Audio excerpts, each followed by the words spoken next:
भारत के chief justice का appointment Bharat का राष्ट्रपति करता है। इस देश का कानून भारत का पार्लियामेंट बनाता है। उस पार्लियामेंट को आप डिक्टेट करेंगे कि राष्ट्रपति को 3 महीने के अंदर फैसला करना है। ये किस कानून में लिखा हुआ?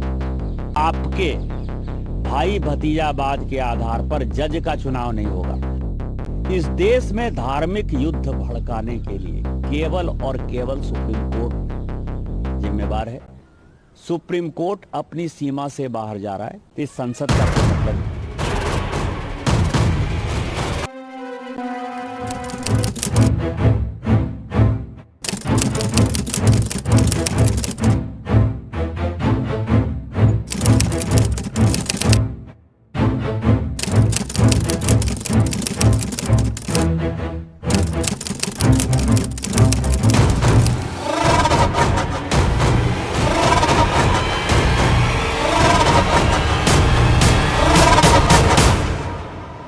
स्वागत है हमारे चैनल पर।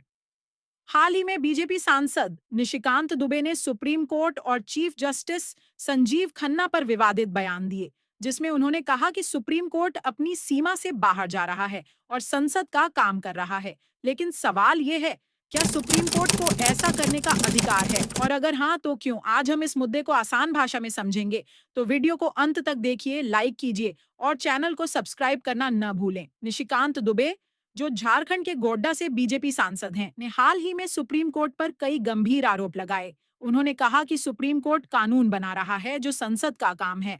उन्होंने वक्फ संशोधन एक्ट 2025 के सुप्रीम कोर्ट के रिव्यू पर सवाल उठाए।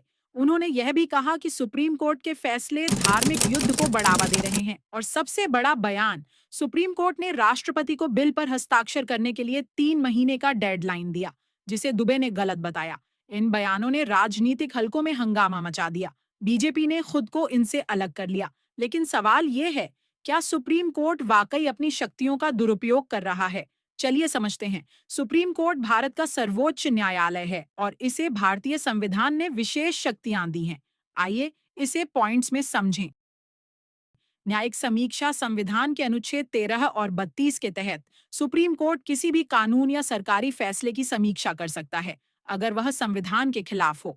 उदाहरण, अगर संसद कोई ऐसा कानून बनाती है जो मौलिक अधिकारों का उल्लंघन करता हो, तो सुप्रीम कोर्ट उसे रद्द कर सकता है। वक्फ संशोधन एक्ट का रिव्यू भी इसी शक्ति के तहत हो रहा है, क्योंकि कुछ लोग इसे संविधान के खिलाफ बता रहे हैं। अनुच्छेद 142 पूर्ण न्याय की शक्ति कहता है कि सुप्रीम कोर्ट पूर्ण न्याय के लिए कोई भी आदेश दे सकता है। यानी अगर कोर्ट को लगता है कि किसी मामले में न्याय के लिए नया दिशा निर्देश जरूरी है, तो वह उसे बना सकता है। उदाहरण, तमिलनाडु केस में सुप्रीम कोर्ट ने राष्ट्रपति और गवर्नर को बिल पर 3 महीने में फैसला लेने का निर्देश दिया, क्योंकि बिल को लटकाना जनता के हित में नहीं था। संविधान की रक्षा सुप्रीम कोर्ट का काम है। संविधान की रक्षा करना। अगर कोई कानून, चाहे वह संसद बनाए या राज्य विधानसभा, संविधान के बेसिक स्ट्रक्चर को नुकसान पहुंचाता है, तो कोर्ट उसे रोक सकता है। 1973 के केशवानंद भारती केस में सुप्रीम कोर्ट ने बेसिक स्ट्रक्चर डॉक्ट्रिन दिया, जिसके तहत संसद की शक्तियां भी सीमित हैं। Public interest litigation, supreme court जनहित के मामलों में खुद सुनवाई शुरू कर सकता है, जैसे पर्यावरण, शिक्षा या अल्पसंख्यक अधिकारों से जुड़े मामले। तो निशिकांत दुबे के इस दावे कि सुप्रीम कोर्ट कानून बना रहा है को समझने के लिए हमें यह देखना होगा कि कोर्ट सिर्फ संविधान की व्याख्या करता है और उसके दायरे में फैसले देता है। भारत का संविधान तीनों अंगों, विधायिका, संसद, कार्यपालिका, सरकार और न्यायपालिका, कोर्ट के बीच शक्ति का संतुलन बनाता है। इसे चेक्स एंड बैलेंसेस कहते हैं।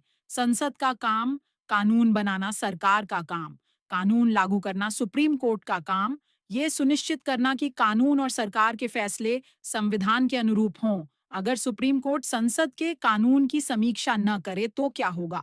संसद कोई भी ऐसा कानून बना सकती है जो मौलिक अधिकार छीन ले, जैसे बोलने की आजादी या समानता का अधिकार। उदाहरण, 1975 में इमरजेंसी के दौरान सरकार ने कई अधिकार छीन लिए थे। सुप्रीम कोर्ट ने बाद में ऐसे फैसलों को पलटा। निशिकांत दुबे ने राष्ट्रपति को डेडलाइन देने पर सवाल उठाया, लेकिन संविधान के अनुच्छेद 111 में राष्ट्रपति को बिल पर अनिश्चितकाल तक रोक लगाने का अधिकार नहीं है। सुप्रीम कोर्ट ने तमिलनाडु केस में यही सुनिश्चित किया कि बिल का फैसला जल्द हो, ताकि जनता के हित में देरी न हो। इसलिए सुप्रीम कोर्ट ऐसा कर सकता है, क्योंकि संविधान उसे ये अधिकार देता है, वह जनता के मौलिक अधिकारों की रक्षा करता है, वह सरकार और संसद की मनमानी पर रोक लगाता है। लेकिन क्या सुप्रीम कोर्ट कभी गलत नहीं हो सकता? बिल्कुल हो सकता है। कई बार कोर्ट के फैसलों पर सवाल उठे हैं। कुछ मामलों में कोर्ट के दिशा निर्देशों को जुडिशियल ओवररीच कहा गया, लेकिन इसका समाधान संसद और कोर्ट के बीच संवाद से हो सकता है, न कि कोर्ट की शक्तियों पर हमला करके। निशिकांत दुबे के बयान को कई लोगों ने न्यायपालिका पर हमला कहा और एक वकील ने उनके खिलाफ कंटेम्प्ट ऑफ कोर्ट की याचिका भी दायर की है। तो दोस्तों, अब आप समझ गए होंगे कि सुप्रीम कोर्ट को ये शक्तियां संविधान से मिली हैं और इसका मकसद है जनता के अधिकारों की रक्षा।